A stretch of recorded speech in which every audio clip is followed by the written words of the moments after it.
Olá, tudo bem? Bem-vindos, bem-vindas à aula sobre a etapa 7 do método Gestão do Cuidado em Alzheimer, né? O método que visa transformar familiares em cuidadores capacitados, cuidadores que vão, com certeza, cuidar melhor dos seus familiares e, ao mesmo tempo, pessoas que vão conseguir exercer essa tarefa complicada, difícil, mas muito nobre, que é a de cuidar de alguém com Alzheimer e diminuir muito o risco de vir a adoecer. Cuidar melhor sem adoecer são os grandes objetivos aí do método Gestão do Cuidado em Alzheimer. Hoje, a gente vai falar sobre riscos que o paciente com Alzheimer fica exposto. Quais são esses riscos?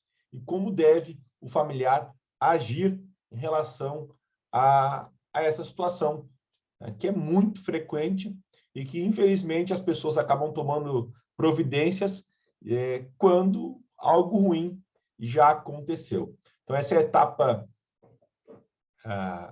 7 do método Gestão do Cuidado. A gente falou já sobre cuidado integral, tratamento medicamentoso, estímulos, alterações de comportamento. E hoje vamos falar um pouco sobre a redução nos riscos que o paciente fica exposto. Na próxima aula, a gente vai falar um pouco sobre o estresse do cuidador, o ECDA, que é o estresse do cuidador da pessoa que tem Alzheimer. Depois a gente tem custos e vamos trabalhar também algumas estratégias da gestão do cuidado. Lembrando que esse método ele é um ciclo de melhoria continuada. Então, não vai ser suficiente a gente estudar ou realizar esse ciclo todo em uma vez só. A doença ela vai ter uma jornada longa e, enquanto cuidador, a gente tem que aprender de diversas formas, né? Então, é importante a gente destacar sempre que os objetivos do tratamento de uma pessoa idosa envolvem muito isso, né? De uma pessoa idosa com Alzheimer, que ela consiga preservar a sua função cognitiva o máximo de tempo possível, ao mesmo tempo preservar sua capacidade de funcionalidade, de fazer as coisas de maneira autônoma, independente por mais tempo, controlar as alterações de comportamento e saber reagir a elas quando as mesmas ocorrem, melhorar os indicadores das outras doenças que acompanham a pessoa com Alzheimer, isso é bem importante, e garantir a saúde física e mental dos familiares, não se esquecendo, né, dos aspectos do custo, porque a doença de Alzheimer envolve um custo muito elevado e é importante a gente também fazer um tratamento adequado para diminuir para otimizar o custo, vamos assim dizer. E por que um paciente com Alzheimer, gente, ele está num risco aumentado nas atividades que ele fazia no cotidiano? Por que será que ele tem risco aumentado? A gente sabe que no começo, na fase inicial, como já foi comentado, a memória recente é a principal função cognitiva que fica afetado pelo Alzheimer, memória recente. Porém, né, com o passar do tempo, o que a gente vai vendo é que outras funções cognitivas vão sendo afetadas. Desorientação no tempo e no espaço, capacidade de linguagem, a função executiva que envolve o julgamento, essa é muito importante para a questão de riscos. Ou seja, o paciente pode começar a não perceber as suas dificuldades cognitivas e também não conseguir avaliar em tempo ou de maneira adequada as situações de risco. Então, pela dificuldade cognitiva que o paciente vai tendo e a evolução dessa dificuldade cognitiva, ele não vai mais ter a mesma capacidade de julgamento para os riscos que ele tinha antes. Então, há sim um processo de vulnerabilização da pessoa com Alzheimer devido justamente a essas perdas cognitivas que elas vão se avolumando com o passar do tempo. E aí que entram os acidentes. E aí que entram os golpes. E aí que entram diversas situações que podem prejudicar a integridade física, a integridade psicológica e até mesmo a dignidade do paciente com a doença de Alzheimer. E a gente vai ter um embate muito frequente nas famílias, né, que é conseguir equilibrar a autonomia, porque o idoso a gente quer que ele tenha autonomia o máximo de tempo possível. E a segurança e a dignidade desse idoso. Então, é aí que começa a entrar uma grande dificuldade para os cuidadores. Muitos acham que devem deixar o idoso ter autonomia e exercer essa autonomia. Por quê? Uma vez que a gente faz as tarefas ou cuida em demasia, a gente pode assim dizer, dessa pessoa com Alzheimer, ela tenderá a ter uma piora cognitivo-funcional mais rápida. Isso tem a ver com o conceito de dependência aprendida, que acontece muito em idosos. Porém, quando envolve risco, eu sugiro que os familiares, aí que funciona a questão de quanto melhor for o entendimento, né, desses familiares, a gente consegue agir em equipe. Então, aí que quando envolve risco, a gente tem essa outra dificuldade. Não é só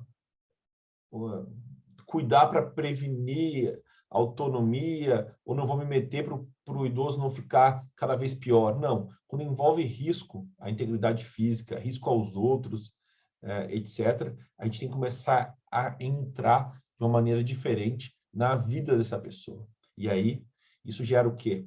Um movimento por parte de quem cuida, uma sintonia familiar, para que através de uma mudança de linguagem, o cuidado consiga ser feito também de forma a proteger esse idoso. Então, uma sintonia familiar, através de uma sintonia familiar, a gente consegue construir uma linguagem para esse idoso que está com Alzheimer e para que ele seja cuidado através da proteção. Isso é bem importante. Por que a gente fala em linguagem? Porque se eu chegar e falar, não pode mais fazer isso, não pode mais cuidar do próprio remédio, jamais vai poder dirigir, isso é ruim, não é uma forma adequada de cuidado. Ela vai gerar confusão, vai gerar briga, vai gerar rechaço, etc. e tal, e ter culpa em quem age assim. Por outra forma, se a gente consegue colocar, olha, a senhora vai continuar tomando os remédios, porém, a gente vai mudar a forma e vai ter alguém que vai te ajudar. Só para não dar problema, mas a senhora que vai ser quem vai tomar o remédio, ok? Beleza. Então, olha que diferença. Chegar com algo assim muito severo, um cuidado em forma de punição para esse idoso, muitas vezes ele não funciona bem. E um cuidado na forma de um novo jeito de cuidar, de diminuir o erro, etc. e tal, mantendo, de certa forma, o protagonismo do idoso, faz uma grande diferença. Tá? Então, mas essa é uma situação, gente, que não é fácil e é o principal ponto de estresse na fase inicial das pessoas com Alzheimer. Né? Assim, é autonomia versus segurança e dignidade. O morar sozinho, o ter alguém para cuidar em casa, os filhos se metendo, etc. Não. Esse é um ponto muito frequente, né? Tem que dar ouvidos para todo mundo e agir em sintonia. Enquanto médico, eu sempre tento colocar de uma forma positiva, de uma forma construtiva. E a família também tem que tentar agir dessa forma. Eu sei que não é fácil para a família. Não é fácil, porque a gente começa a ficar preocupado demais. Cada erro que um paciente comete, ou quase se bota no acidente, ou um acidente que o familiar com Alzheimer se expõe, ele está brilhando ali na nossa frente. Opa, eu vou ter que mudar minha vida para cuidar mais ainda do meu pai. É normal gerar esse estresse. Né? Eu entendo bem a confusão dos familiares, mas é importantíssimo a gente estar atento aos riscos, né? E conseguir dar um passo sempre antes do azar. Né? Do azar vir a acontecer. A gente pode chamar de azar, mas depois que a gente sabe quais são os riscos do que o provável aconteça. Principais situações de risco das pessoas com Alzheimer. Erro na tomada de medicamentos, tanto para menos quanto para mais. Ou quando tomar remédio que não deveria tomar. Esse é um ponto bem importante. Errou uma vez, errou duas, não precisa esperar a pessoa ser internada ou chegar no médico e ver que está tudo errado. Tá? Então, não. A gente vai agir de uma maneira proativa. Proatividade é a palavra-chave na nossa forma de cuidar das pessoas com Alzheimer. A gente vai verificar. Mãe, me mostra como é que está tomando o remédio. Mãe, está meio bagunçada aqui essa tua caixa de remédio, tem remédio aqui, tem remédio no banheiro, tem remédio na gaveta, deixa que eu vou te ajudar a organizar os teus remédios. Olha só, fiz para ti no computador uma tabela com os remédios. Que legal, bem bonitinho. O tipo, como é que é, o nome comercial, quantos tomar, o horário, está tudo certinho para ti. Muito mais fácil do que aquele monte de receita médica que está uma bagunça toda. Que legal. Olha só aqui, mãe, tem aqui uma caixinha nova que fica tudo medido, tá? Eu te ajudo a montar uma vez por semana, fica tudo certo. Gente, isso aí é válido demais, tá? É um baita gesto de amor e carinho fazer isso com os idosos. Acidentes na cozinha, também, muito frequente. Ah, mas a mãe deixou queimar o fogão, não quero mais que ela ligue o fogão. Não é assim que funciona no Alzheimer. Tá? Não é assim. Até porque o que tua mãe, ou teu pai, ou tua esposa, vai fazer naquele horário? Cozinhou a vida toda. É certo chegar de uma hora para outra e proibir de cozinhar? Será que a pessoa com Alzheimer, que está naquele labirinto que a gente mostrou, que a cabeça da pessoa está um labirinto, aceita bem esse tipo de imposição? Será que amanhã ela vai entender o motivo real, por que ela não pode cozinhar se já cozinhou a vida toda? Não. Então, a gente vai tentar proteger. Na hora de mexer no fogão, vai ter alguém junto. Ou vai continuar participando do processo de preparar o alimento e naquelas situações de risco, a gente vai ficar atento. Então, acidentes na cozinha, muito frequentes.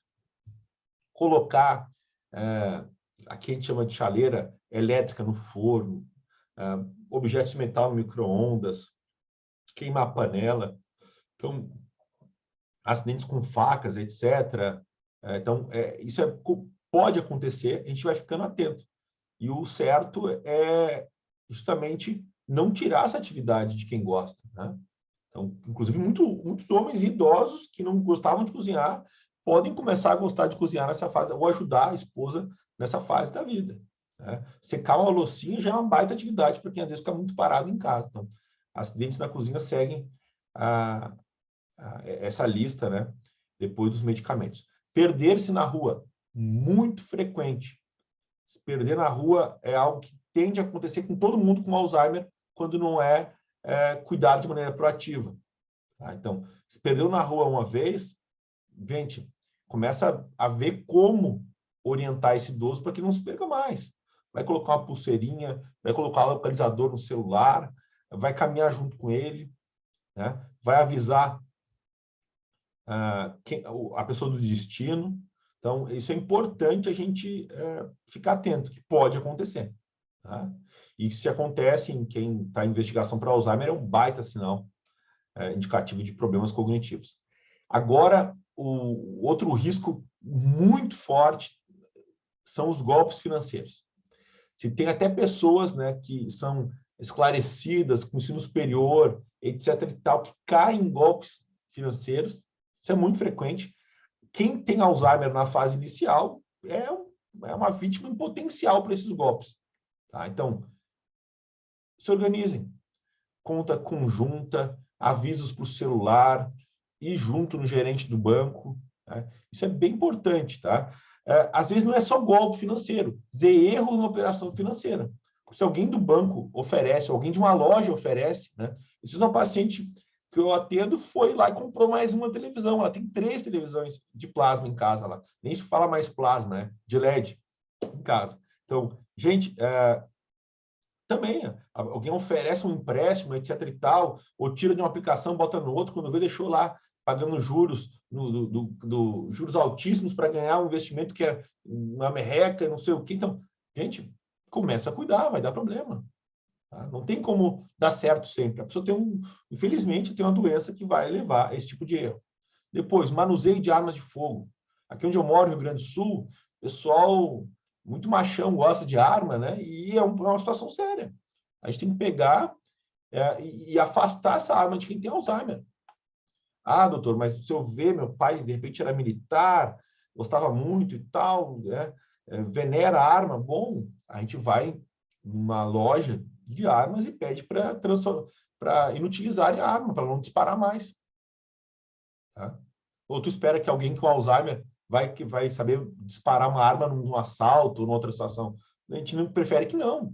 Inclusive, tem muitos casos, principalmente nos Estados Unidos, de pessoas com arma de fogo, né, com Alzheimer, que deram um tiro em parentes, que acertaram carteiros, tiro em vizinhos e por aí vai. Então, isso é bem importante a gente agir preventivamente. Depois, direção de automóveis, vai se tornar algo pior ainda nos próximos anos, porque a carteira de motorista agora é renovada com muito, parece com mais facilidade, né? Com mais tempo de duração. Então, isso é um detalhe importante. É um dos grandes dilemas do consultório, né? A hora de parar de dirigir. E está aí no material de apoio, postagens, no meu blog também, está lá 10 sinais que é hora de parar de dirigir. Importantíssimo a gente ficar atento a isso. Depois, outro acidente muito frequente, que é mais frequente em quem tem demência, e Alzheimer é o principal tipo de demência, são as quedas. Importantíssimo a gente tentar reduzir sempre as quedas nos idosos. Cada queda diminui a mobilidade, aumenta o risco de fratura, aumenta o risco de hospitalização. Tá bem?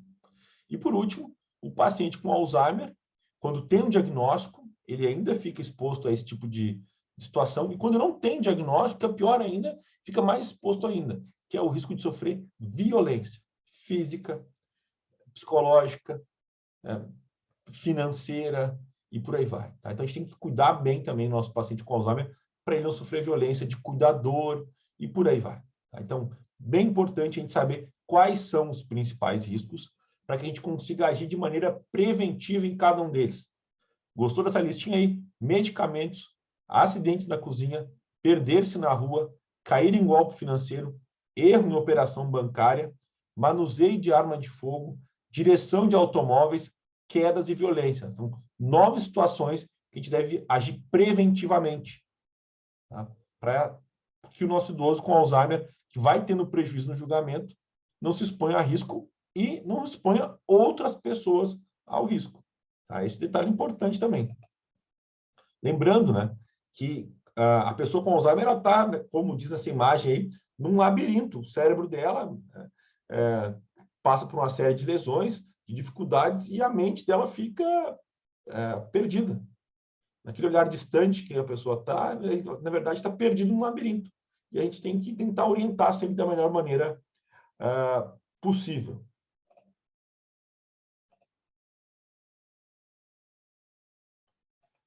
Então, acho que fica ressaltado, né, que os riscos eles vão fazer parte da trajetória do Alzheimer. Não tem como a gente achar que o idoso vai ficar imune a essas situações todas de risco que eu trouxe antes ali, as 9 situações. O familiar deve agir antes, tá? E deve ter uma atitude proativa, uma atitude de cuidado, né? E tem um detalhe importante, né? Quando algo ruim já aconteceu, para a gente fechar a nossa aula de hoje, né? A gente tem que atentar para algo que é óbvio. O risco é maior quando o problema já aconteceu ou quase aconteceu. Bateu o carro, vai bater de novo. Caiu, vai cair de novo. Errou a operação financeira, vai errar de novo. Deixou o fogão, a panela queimar no fogão, quase botou fogo na casa, vai fazer de novo. Tá? Então, se já aconteceu, tem que agir. Ou se quase aconteceu, alguém salvou na última hora, vai acontecer depois de novo.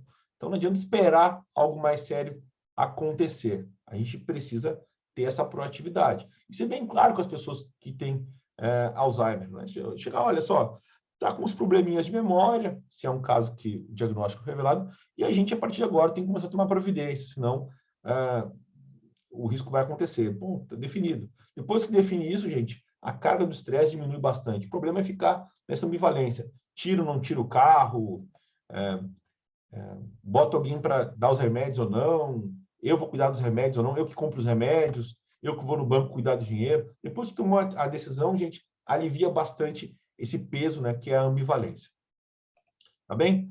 Próxima aula, então, vou falar um pouco sobre o estresse do cuidador, aí que tem muito assunto para comentar, né?